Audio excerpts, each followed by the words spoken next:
Hello, नमस्ते. कसे काय आहात सगळे? छान ना? मी पण एकदम मस्त आहे. आजचा टायटल दिसते तसं हे जे डिस्कशन आपण करणार आहोत, what I expect from my better half. त्या दिवशी मी मुलीनं तिच्या अपेक्षा काय आहेत, तिचे मनात काय आहेत तर लिहिलं होतं. आज बरेच जणांनी मला कॉमेंट केलं आहे, मॅडम मुलांना काय अपेक्षा आहेत तर पण जरा जाणून घ्या आणि व्हिडिओ बनवा म्हणून मला आज वाटलं आपण मुलं आपले बेटर हाफकडनं काय अपेक्षा करतात ह्याच्याबद्दल लिहूया म्हणून. आता आपल्याला माहीत आहे, लग्न झालं की दोघंही एकमेकांचे बेटर हाफ आहेत. बेटर हाफ म्हणजे काय?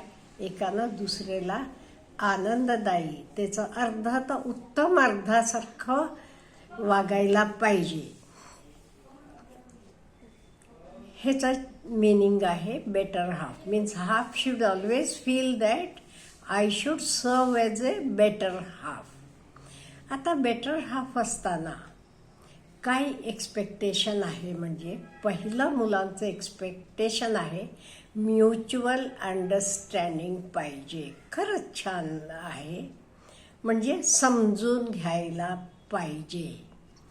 म्हणजे कुठल्याही गोष्टीला एकदम रिॲक्शन नाही द्यायला नको आहे.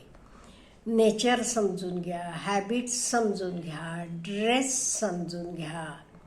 आणि बेटर हाफपेक्षा त्यांचं म्हणणं, एक मुलगा मला म्हणाला, she should be the best half. किती छान आहे बघा की. बेटर हाफपेक्षाही she should be the best half. म्हणजे तिचं समजून घेणं हे सगळं चांगलं असायला पाहिजे. उगीच किसूट भांडायचं, हे करायचं असलं नको आहे. आम्हाला घरात शांतता पाहिजे आहे, पीस ऑफ माइंड पाहिजे आहे. बाहेर आपण कामाचे ठिकाणी एक काम करून थकून येतो, तसं असताना आम्हाला घरात आल्यावर पीस ऑफ माइंड पाहिजे. त्यामुळे पहिलं सगळे मुलांचं म्हणणं आहे म्युच्युअल अंडरस्टँडिंग पाहिजे. आणि दुसरं, उठकिसूट प्रत्येक गोष्टीवर डाऊट घेऊ नये.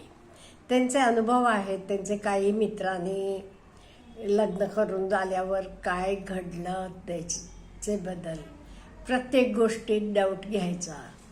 पैसे कुठे खर्च झाले, काय झालं, कोणाशी बोलत होता तुम्ही, अमुक तमुक, असं तिनं विश्वास ठेवायला पाहिजे आणि डाऊट घेता कामा नये.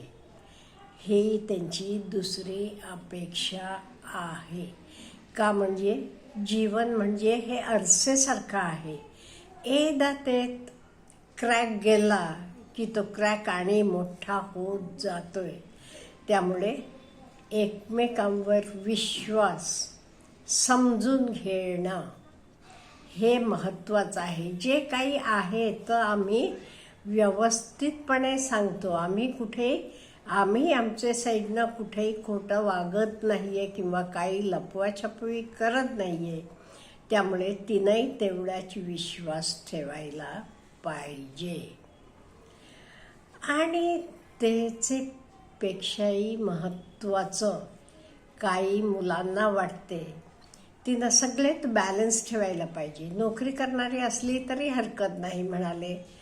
तिनं मुलांकडे काळजी देणं म्हणा, क्लिनलीनेस म्हणा, कुकिंग, फॅमिली, हे सगळीकडे जास्त लक्ष द्यायला पाहिजे. पैसे 2 कमी मिळवले तरी हरकत नाही, आम्ही मिळवतो, पण जरा घराकडे तिचं लक्ष जास्त पाहिजे.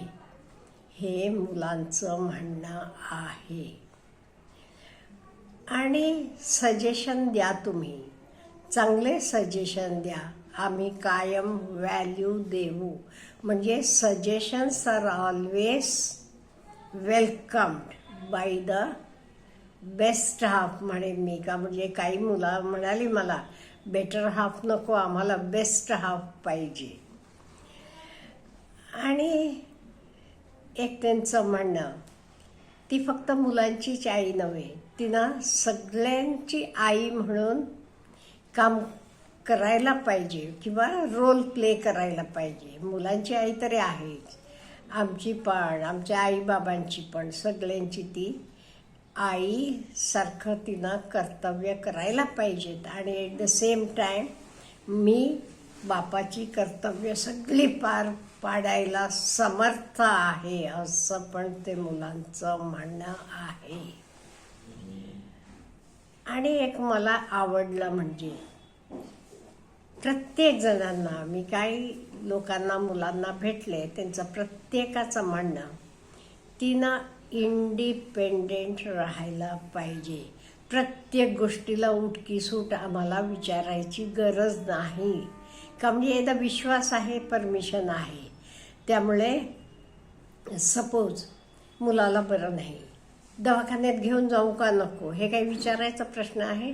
दवाखान्यात घेऊन जायचं, काही औषध आणायचं, कोणी घरात आलं, काही करायचं किंवा काही बनवू. काही बायकांना असंही सवय असते, रोज आज काही कसली भाजी बनवू, आज काय बनवू, नाश्त्याला काय बनवू, अमुक बनवू. नाही, तिचे निर्णय तिनं घ्यायला पाहिजे आणि तिनं आनंदी राहायला पाहिजे. काही तिला हवं असलं तरी मोकळे मनानं बोलावं आणि आनंदी राहावं. आणि तिनं हे सगळं करत असताना नवऱ्याला सुद्धा वेळ द्यायला पाहिजे. दोघंही कुठे आउटिंगला जाणं, कुठे बाहेर जाऊया फिरायला, सिनेमाला जाऊया म्हटलं की नको नको, मला घरातली कामं आहेत, कसं करू, मी नाही येणार, असं म्हणायला नको. तिनं पण असं टाईम स्पेंड करायला किंवा लॉंग ड्राईव्हला जाऊया म्हटलं की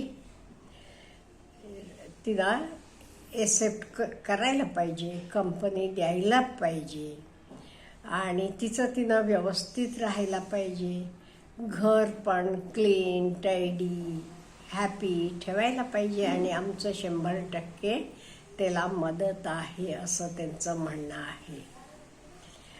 आणि स्वयंपाकाचं ते म्हणाली, तिलाही ते आवड असायला पाहिजे. कितीतरी मुलं म्हणाली, हल्ली यूट्यूबवर बघून आम्ही पण बनवतो. त्यामुळे हल्ली पूर्वीसारखं नाही आहे, हे एक काम बायकांचंच आहे, हे पुरुषांचंच आहे असं नाही. ही मुलं पण यूट्यूबवर बघून बरंच काही बनवतात. त्यामुळे तिनंही इंटरेस्ट घेऊन, येत नसलं तरी काही नवीन पदार्थ शिकून घ्यायला पाहिजे. आणि आता तर काही यूट्यूबवर तुम्हाला काय हवं तर शिकायला मिळते. आणि मेन म्हणजे कोणी कोणाकडनं एक्सपेक्टेशन ठेवू नये. का म्हणजे विदाऊट एक्सपेक्टेशन ठेवलं नाही की अचानक मिळालं तरी आपल्याला किती आनंद होतो बघा. आता माझा वाढदिवस होता, तेव्हा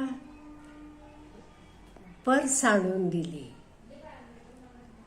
केवढा आनंद होतो. मी किंवा साडी आणून दिली, ड्रेस आणून दिला, केवढा आनंद होतो.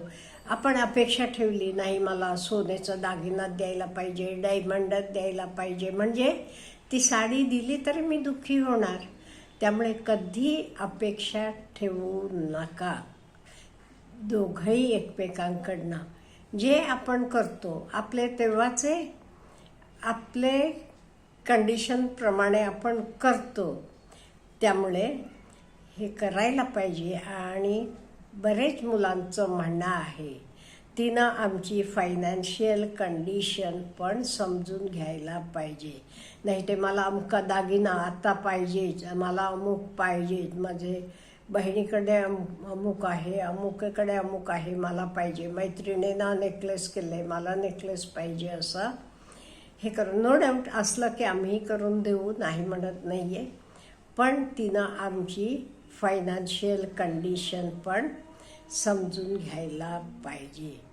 आणि एक महत्त्वाचं आणि सगळ्या मुलांचं म्हणणं होतं हे म्हणजे अगदी पैसे वेस्ट करणारी बायको नको. उधळपट्टी हा शब्द वापरले ते.